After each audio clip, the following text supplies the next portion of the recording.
పోలవరం పూర్తి అవ్వాలన్నా ఎన్నాటికి కళ్యాణ్ గారి బాధ్యత వహిస్తారు.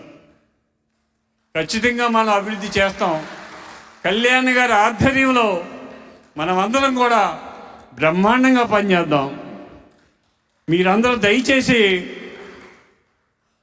నాకు సీట్ ఇచ్చారు అని అనుకుంటున్నారేమో, కాదు, కళ్యాణ్ గారే పోటీ చేస్తారు. కళ్యాణ్ గారిని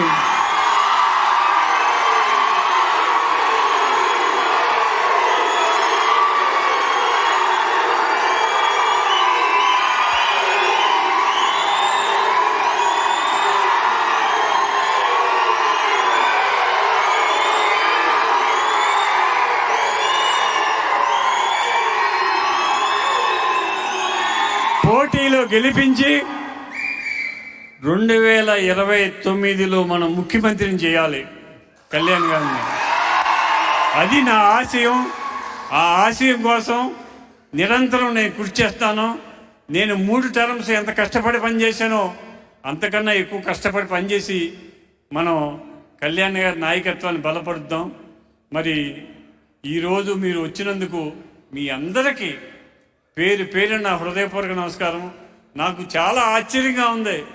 నేను నిన్న 11 గంటలకు ఒక్క ఫోన్ కాల్ చేశాను. కొంతమంది నేను 15 కార్లు తీసుకొస్తున్నానండి, నేను 20 కార్లు తీసుకొస్తున్నానండి, నేను 30 కార్లు తీసుకొస్తున్నానని చెప్పారు. బాబు, అక్కడ హాల్లో 500 మించి పట్టరు. దయచేసి తక్కువ మంది రండి, అందరూ ఇంపార్టెంట్ వాళ్ళు రండి. తర్వాత మన నాయకులు కళ్యాణ్ గారిని భీమవరం తీసుకొస్తాను, అక్కడ కలుద్దామని చెప్పాను. ఈ చిన్న పిలుపుకే ఇంతమంది వచ్చి నన్ను గౌరవించి కళ్యాణ్ గారి అభిమానం కోసం మీరందరూ ఇవాళ కళ్యాణ్ గారు మీ చేతుల మీద కండువా కప్పించుకోవాలని తపన పడిపోతున్నారు. అసలు వాళ్ళ ఆనందం చూస్తే మేము కళ్యాణ్ గారి దగ్గరే జాయిన్ అవుతాం, ఆయన చేతులతోటే కండువా కప్పించుకుంటామని మా యువతంతా కూడా, మా నాయకులంతా కూడా తపన పడ్డారు. ఇతర పార్టీల్లో ఉన్నవారు కూడా చాలామంది వచ్చి జాయిన్ అయ్యారు.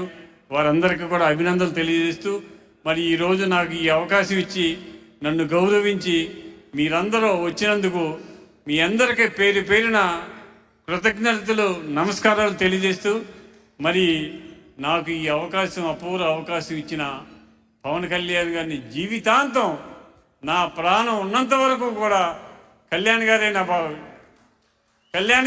గుండె. నా గుండె చప్పుడు ఎవరంటే కళ్యాణ్. నా గుండె చప్పుడు ఎవరంటే కళ్యాణ్. అది ఎందుకని నేను ఇంత రాజకీయాల్లో ఇన్ని సంవత్సరాల నుంచి ఉన్నా కూడా ఇంత నీతివంతమైన మాట అనే నాయకుడు అంటే కళ్యాణ్ గారే. మీరైనా సరే ఆయనతో ఒక్కసారి మాట్లాడితే తన్మయత్వం చెందేస్తాం. అటువంటి మహానుభావుడు. ఆయన్ని మనం ఖచ్చితంగా 2029లో ముఖ్యమంత్రిగా తీసుకురావాల్సిన బాధ్యత మనందరి మీద ఉంది. దానికోసం మనమందరం కూడా ప్రయత్నం చేద్దాం. నాకు ఈ అవకాశం ఇచ్చిన కళ్యాణ్ గారికి, చిన్నబాబు గారికి, పార్టీ నాయకులకు, పెద్దలకు, ఇంతమంది పొద్దుట ఉదయం నుంచి సాయంత్రం వరకు నాతో ఉండి గడిపిన మీ అందరికీ కూడా శిరస్సు ఉంచి నమస్కరిస్తూ సెలవు తీసుకుంటున్నాను. జై హింద్. ఇప్పుడు జాయినింగ్స్ ఉన్నాయండి. మొదటగా గాదిరాజు వెంకట సత్యసుబ్రహ్మణ్యరాజు తాతరాజు గారు, వైఎస్ఆర్సీపీ సీనియర్ నాయకులు. వడ్డీ సుబ్బారావు గారు, కల్దిండి బంగారాజు గారు,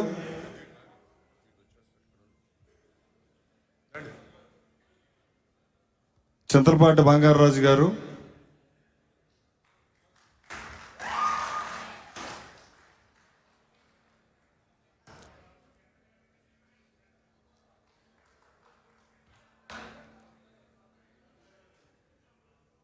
బోలంపల్లి సత్యనారాయణ చౌదరి గారు, పెప్పళ్ళ నాని గారు, ఎరకరాజ్ చంద్రబాబు గారు, మన్నే శ్రీను గారు, జంపన ఫణి గారు, ఇలా వచ్చాను, ముచ్చగల శివ గారు, బండి సురేంద్రనాథ్ గారు, చేపల రాము గారు, ఇందుకూరి శివాజీ వర్మ గారు, మల్లువలస రఘుబాబు గారు, గుండా చిన్న గారు, మంగదొడ్డి మహేంద్ర గారు,